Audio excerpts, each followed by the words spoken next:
Všichni si přejeme zahradu, na kterou budeme pyšní, místo, kde budeme relaxovat a hrát si s dětmi. Ale často nám radost kazí pohled na nežádoucí plevel v naší zahradě.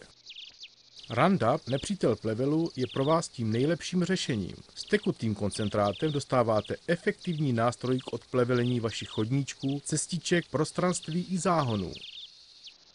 Roundup ve formě tekutého koncentrátu je k dostání v několika různě velkých baleních. K dispozici je v originálních plastových lahvičkách s dávkovacím víčkem pro přesné odměřování a bezpečné uskladnění. Najděte si nejprve v návodu, kolik přípravku budete potřebovat. Po odstranění bezpečnostního proužku odměřte a nalijte do víčka potřebné množství přípravku Roundup.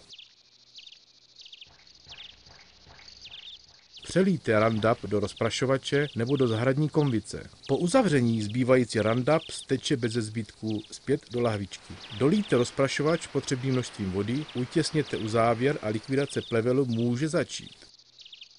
Po otevření skladujte Roundup na suchém místě chráněném před mrazem. Při správném skladování jej můžete používat po několik sezón. Pamatujte, některé přípravky ničí pouze listy plevelu, ale Roundup ničí plevele včetně kořenů a tyto pak znovu nevyrostou.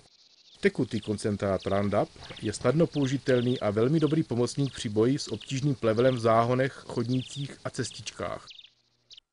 Improving gardens with Roundup Liquid Concentrate Weed Killer.